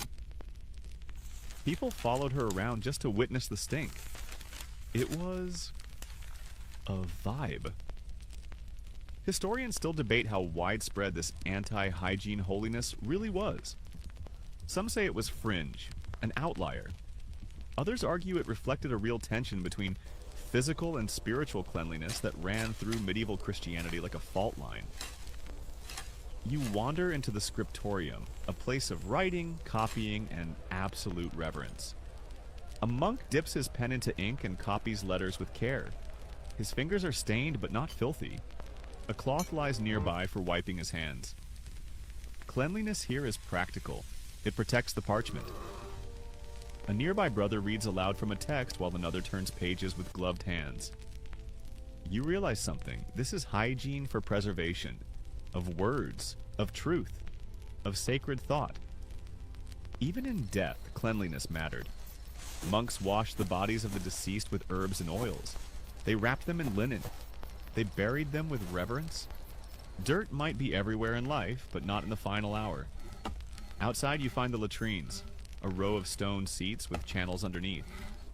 Water flows gently, fed by a spring or diverted stream. It's shockingly modern. You even spot a rudimentary flushing system. Nothing fancy, just clever engineering. It's cool, it's clean, it smells faintly of moss and ash. You sit on a bench under a pear tree. A young novice walks past carrying fresh linens to the washing shed. He hums a tune, something light. He looks content. And you start to realize why monastic hygiene worked. It wasn't just about cleanliness, it was about rhythm. Wash, pray, eat, wash again. It was woven into the schedule like stitches in a robe. They weren't perfect. There were lice, there was disease. There were times when the rules were ignored or forgotten. But compared to the mud-slick chaos of the outside world, this place smells like peace. Sleep tight. You leave the monastery feeling vaguely cleansed, spiritually, mentally, and maybe even physically. You still smell faintly of lye soap and rosemary, which is practically high society by medieval standards. But now it's time to rejoin the real world. And by real world, we mean pests. You're back in the village now, walking past hay carts and squawking geese, and you start to notice something. A twitch in the corner of your eye. A flick of movement on a thatched roof. A tiny black dot disappearing into the folds of someone's cloak. Welcome to medieval pest control. It is exactly as chaotic as you imagine. Let's begin with the greatest hit. Fleas. They're everywhere. On people, on animals, in bedding, in your shoes, on your face if you sit too long. And it's not because people were lazy or indifferent. It's because medieval homes were warm, unwashed, and stuffed full of delicious, blood-filled creatures. Including you. You pass a cottage where a woman is shaking out a thick wool blanket like it personally insulted her.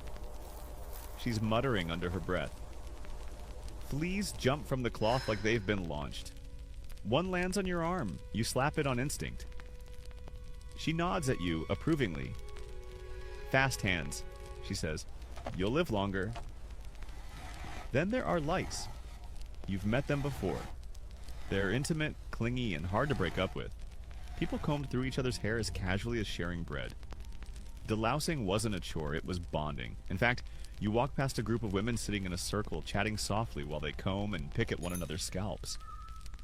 A fire crackles nearby. There's laughter. One woman flicks a louse into the flames like a popcorn kernel. A quiet hiss, a soft cheer, then come the real villains. Rats. You hear them before you see them. Skittering claws over wooden beams, scratching inside a cart. The soft thud of something falling off a shelf. One darts across your path and disappears into a gap under the tavern. Rats were smart, bold, resourceful, and utterly unbothered by the humans whose food they stole, whose clothes they chewed, and whose faces they occasionally nibbled during sleep. People tried to fight back. You pass a stall selling rat stones, small pebbles blessed by a wandering friar and guaranteed, probably, to ward off vermin. A man buys one, kisses it, and places it under his child's mattress. The child does not look convinced. Cats, thankfully, were plentiful. In some villages, they were seen as protectors. In others, they were accused of witchcraft and driven off. You spot one now, sleek, smug, sitting atop a barrel like it owns the entire block. A pile of rat tails lies at its feet. You nod. Respect. Dogs help too, especially in the countryside. Big, shaggy mutts with loud barks and zero fear. But not all pests ran on four legs. Let's talk bedbugs. Oh yes, they're in the hay. In the straw. In the mattress you just barely managed to sleep on last night. You didn't see them, but you definitely felt them. Little nibbles at the edge of sleep. A burning itch in the morning. How did people handle it? They aired out bedding in the sun, beat it with sticks, rubbed herbs into the seams. Some poured vinegar into the mattress. Others placed cloves, rosemary, or tansy under their pillows. A few even lined bedposts with garlic paste. It didn't always work, but at least your bed smelled like a salami. Historians still argue whether pest infestations were considered a major problem or just a fact of life. Some households went to extremes, scrubbing walls with ash, sleeping off the floor, or lining clothing with powdered mint. Others simply shrugged, scratched, and moved on. Now for the fringe stuff. You hear a man shouting in the square, holding up a large, hand-painted sign. He's selling plague-proof charms, carved bones tied with red string, supposedly effective against fleas, rats, and evil dreams. A crowd gathers. One woman asks, "Do they work?" He replies, "They kept me alive, didn't they?" She looks him up and down. He's missing 2 fingers and 1 eyebrow. She still buys one. Other pest control solutions included burning poisonous herbs like wormwood or rue to fumigate a room, letting snakes roam a cellar to chase out rats. Nope. Rubbing goose grease behind the ears to keep lice from climbing up. Double nope. Keeping a dead owl nailed above the door to ward off rodents. You really don't want to know what that smells like after 2 days. You peek into a barn where a boy is sprinkling a powder along the walls. It's crushed eggshells mixed with pepper and ashes. His grandmother says it keeps scorpions away. There are no scorpions here, but he doesn't want to take chances. You're getting itchy just watching all this. By now, you've developed the medieval twitch. A quick shoulder flick anytime you feel a tickle. False alarm? Maybe, but maybe not. A beggar walks past with a cloak so alive it practically wriggles. He doesn't scratch. He's accepted his fate. And here's the wild part. Despite all this, people still cared. They combed, they cleaned, they prayed. Not because they thought they could win, but because doing something was better than giving up. You step into a cottage where a woman boils vinegar with sage, dipping a cloth and wiping down the table, the windowsills, even the doorframe. "Keeps the ants away," she says. You nod and wonder, are medieval ants different? Bigger? Organized? You never find out. As night falls, you curl up in your very well-inspected hay pile. You tuck rosemary under your blanket. You check your sleeves. You whisper a warning to any flea thinking about wandering up your leg. Then you lie back, eyes wide, and hear the rats in the rafters playing tag with your sanity. Sleep tight. The dawn is red and low, and you awaken to a distant, unmistakable sound. One that silences birds, freezes villagers mid-step, and leaves you with a pit in your very medieval stomach. The church bell rings in sets of 4, then 5, then silence. The rhythm is wrong, too heavy, too urgent. You look around. Doors are shut. Windows closed. Even the goats look tense. You hear a whisper behind you. The plague's come back. And just like that, you're in the darkest corner of hygiene history.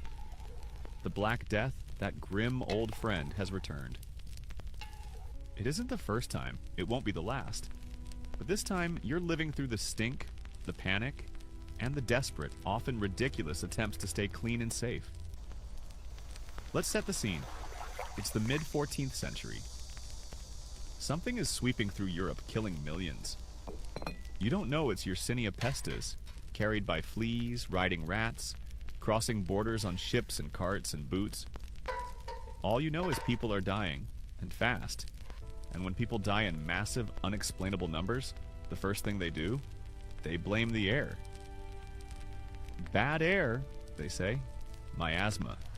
Invisible poisons floating on the wind. You don't need to understand microbes to know that rotting things stink and sickness follows stench. The logic is flawed, but honestly not that far off. So you start trying to clean the air. You walk past a house where herbs hang from every window. Lavender, rosemary, sage, even bundles of sweet flag and garlic. Inside, a woman boils vinegar with thyme, waving a cloth to waft the steam into every room. She's sweating, her eyes are wild. She believes this will save her family. Outside, you spot a plague doctor. Yes, that iconic figure. Beaked mask, long robe, leather gloves. He carries a wooden stick to poke people without touching them. His mask is stuffed with flowers and spices. You catch a whiff: rose petals, clove, cinnamon. It's like a walking potpourri demon. Historians still argue whether the plague mask was widely used or just theatrical, but the image stuck for a reason. It's terrifying, it's oddly beautiful, and it's utterly useless at stopping infection, but great at making people feel safer. You pass a group of men burning barrels of sulfur in the square. The smoke is thick and awful. Someone's shouting that it will choke out the bad air. You cough and step back. Another man fans the smoke toward a chicken coop. The chickens seem unimpressed. Personal hygiene shifts fast. Suddenly, everyone is obsessed with bathing, but not in water. That might open the pores. Instead, they dry bathe. They rub down with vinegar-soaked cloths, herbs, and spices. They wear fresh linen and change it often. A luxury for the rich, a desperate effort for the poor. You see a young woman rubbing her hands raw with rosemary water. Her brother dips his fingers in alcohol before touching anything. He's convinced it works. You don't argue. Fear has created a new kind of cleanliness. Ritualistic, paranoid, and oddly hopeful. People stop shaking hands, stop hugging, stop attending church. They start fumigating their homes, burning pine resin, juniper, even dung. Yes, flaming dung to drive away death. You pass a man swinging a censer, muttering prayers, the smoke rising in circles around his head. Behind him, a priest blesses a bucket of vinegar. It's then used to mop doorways. Another house is being scrubbed top to bottom with salt and ash. The family inside hasn't left in days. They're healthy, they think. At the edge of the village, you find the sick. They're kept outside the walls. Tents, makeshift huts, even holes dug into the hillside. They lie there, coughing, sweating, praying. You offer water. One woman shakes her head and whispers, "Don't touch me." Her eyes are clear. Her skin? Spotted. You step back. People hang signs on doors. Deus meus miserere. God have mercy. Others draw crosses in ash above thresholds. One man paints a black X on his livestock. For protection, or warning. In the town records, someone logs the dead. No names, just marks. Lines carved into wood. So many that the wood begins to crack. Then come the fringe beliefs. You overhear a man swearing that onions absorb the plague. He places one in every corner of his house. You hear another say that sleeping with raw turnips in your socks will draw out the death. A baker sells plague cakes with saffron and crushed emerald. They taste like chalk. People buy them anyway. Someone starts blaming the well. Then the cat. Then the woman with different colored eyes. Panic is a kind of infection, too. But there are bright moments. You meet a midwife who wipes each child's face with warm sage water every morning to keep them grounded. You see a friar teaching people how to make rose vinegar for cleaning. You watch a girl light incense not to hide smell, but to calm her grandmother's breathing. Because even in horror, humans look for comfort. One day a cart rolls through town carrying lime. It's poured into graves to mask the stench of decay. A young man sprinkles it around his home, hoping it will ward off sickness. The wind kicks up white dust. He covers his mouth and stares at the horizon. Then it slows.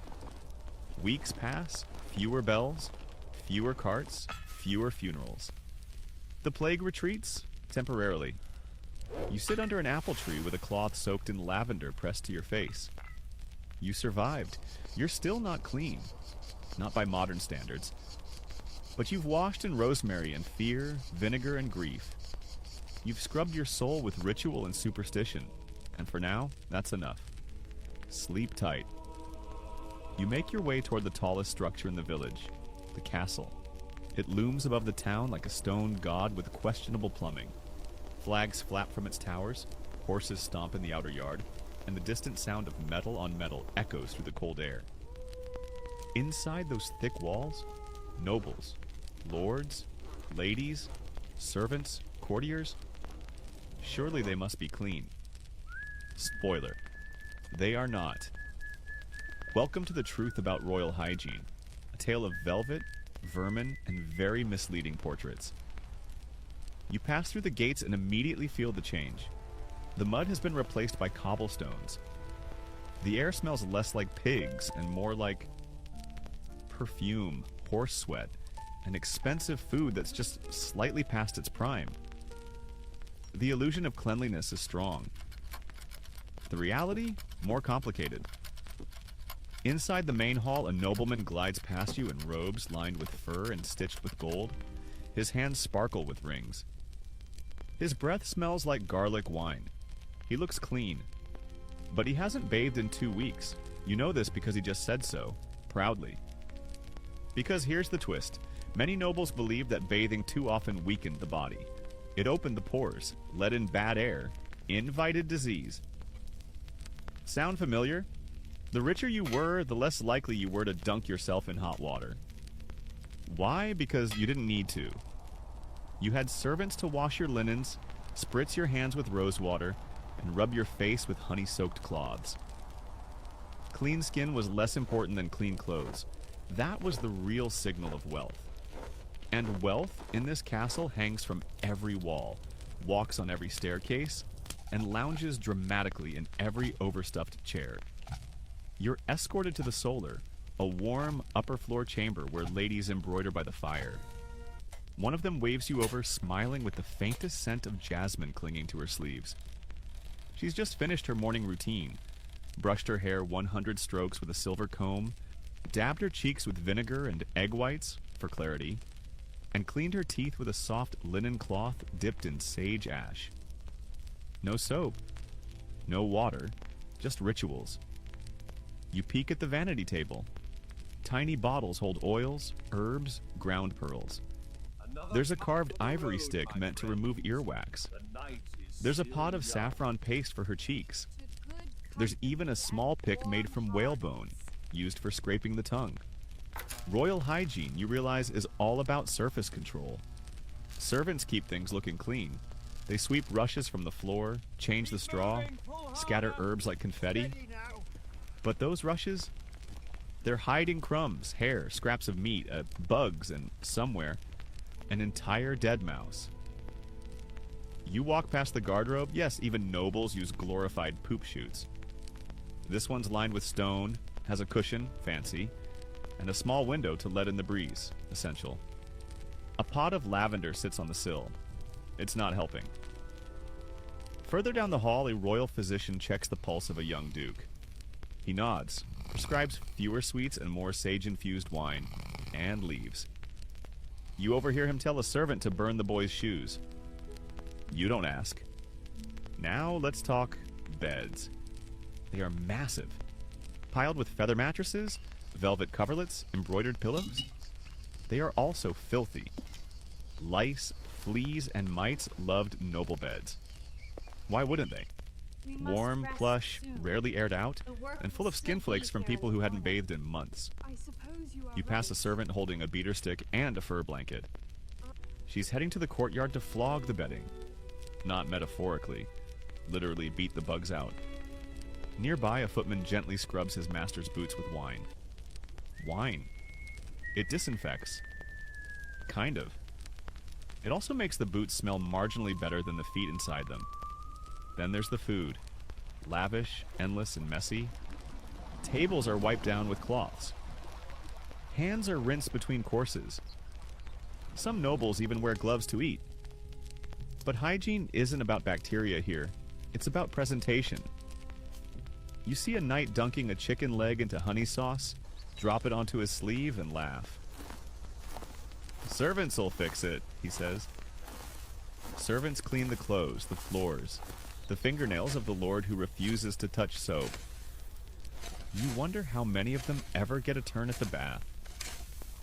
Spoiler, very few. You pass the queen's chamber. It smells of roses and beeswax.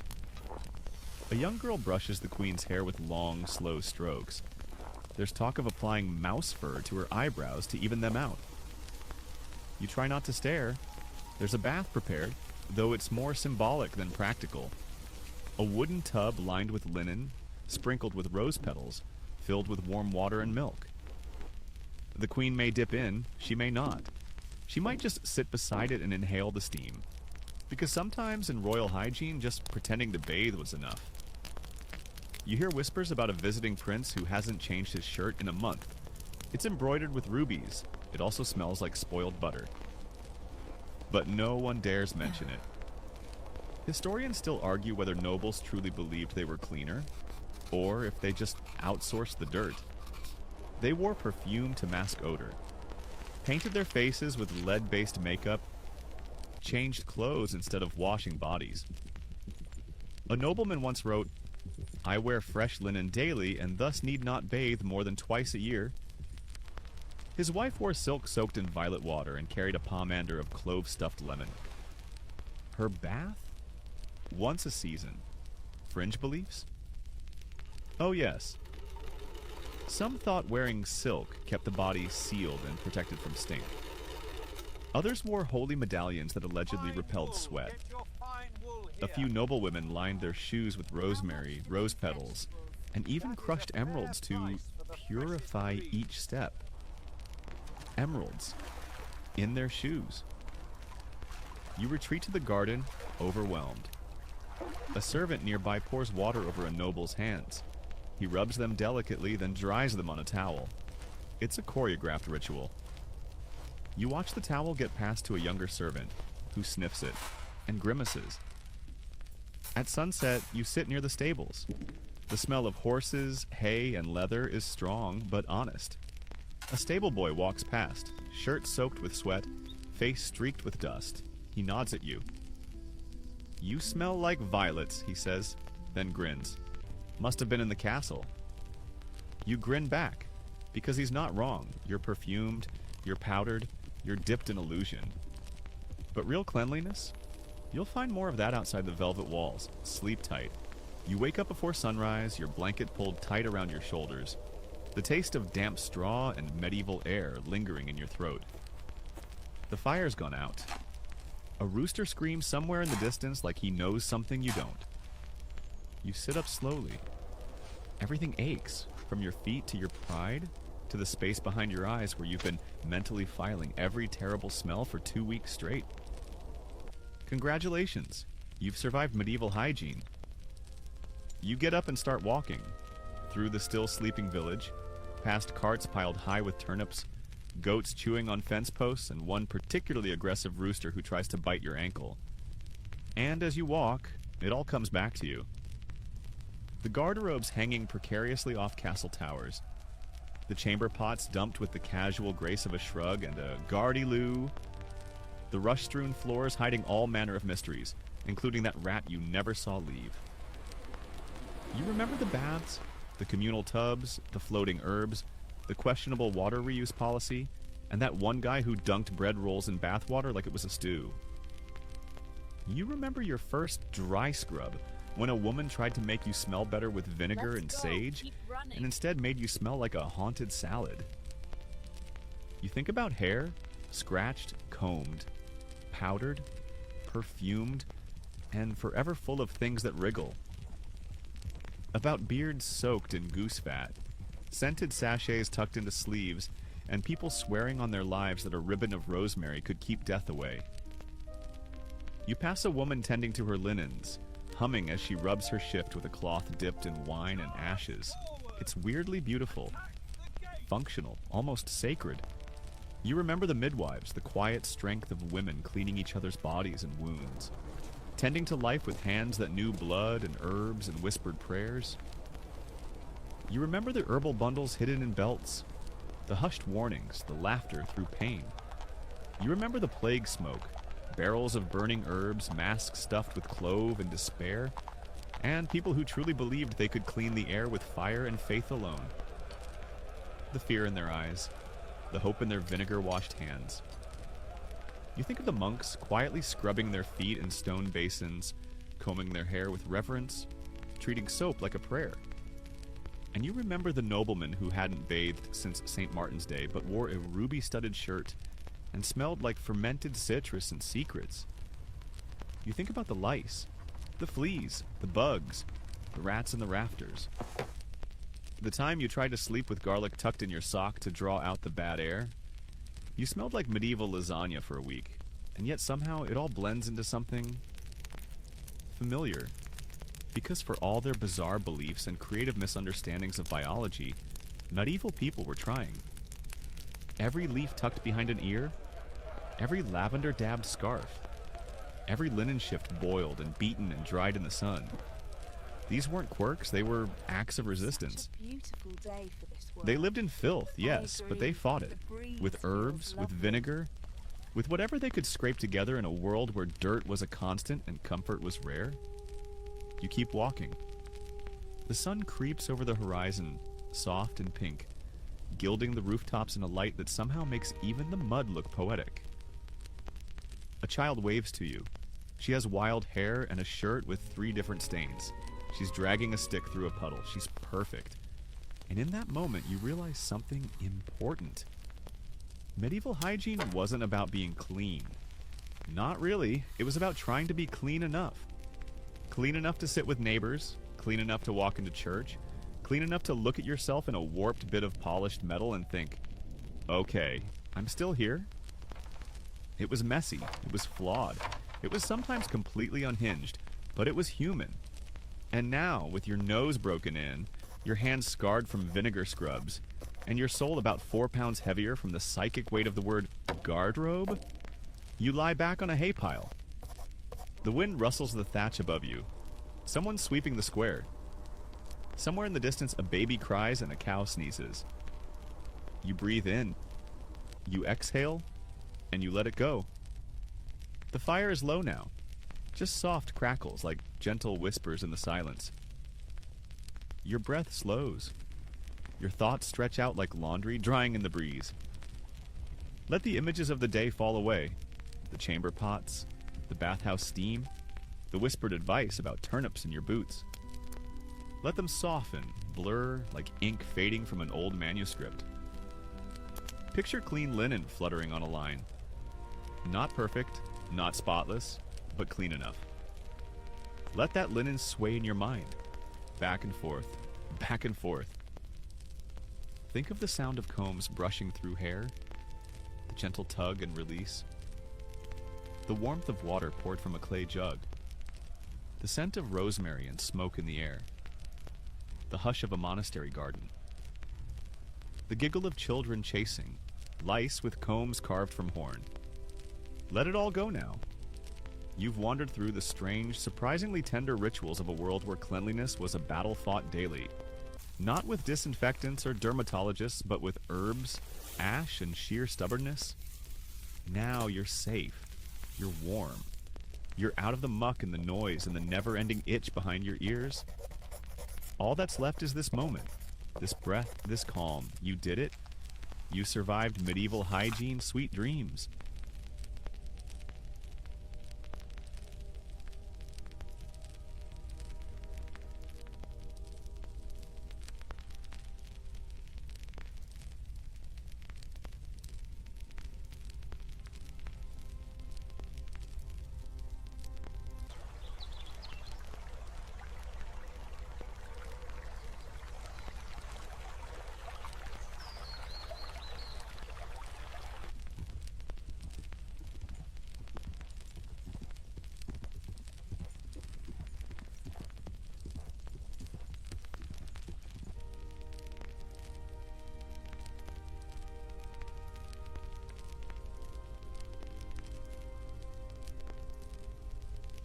The moon rose high above the sleepy village, casting silver beams across the rooftops where the children dreamed sweet dreams.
silver coins for the pottery.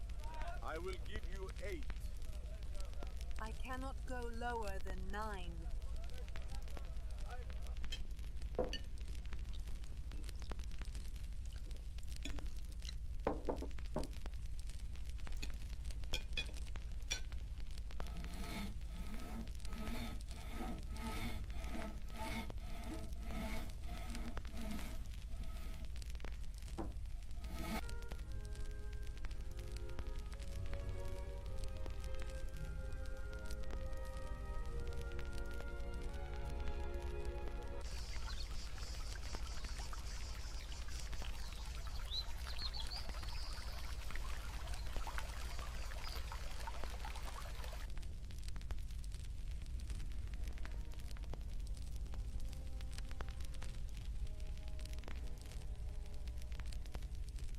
The city's getting too crowded for my liking. It is that. Nowhere left to breathe.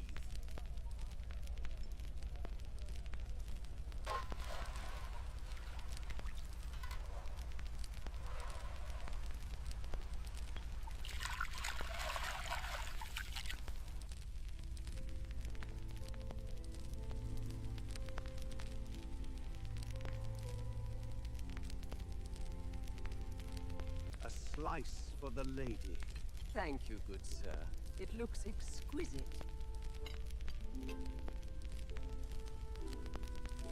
Move 'em out!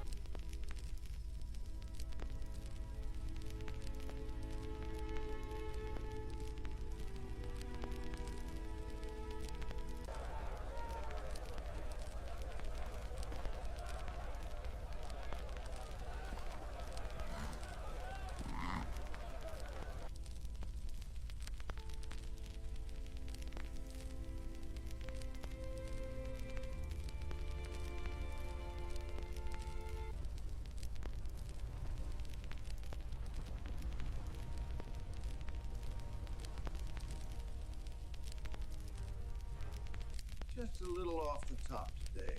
Yes, that will be fine. Keep it simple.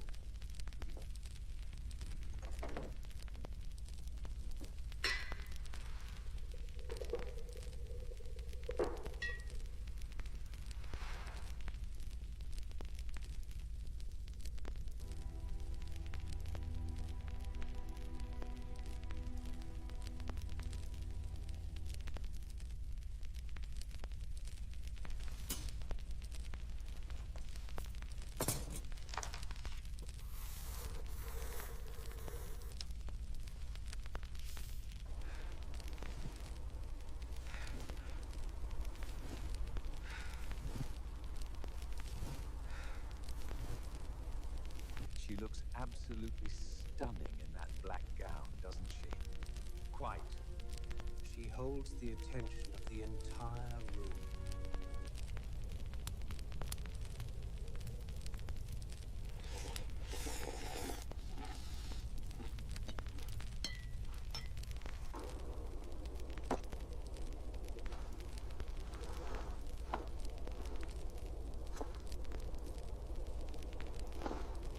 Path should be right down there, just past the river fork. Looks like a rough descent.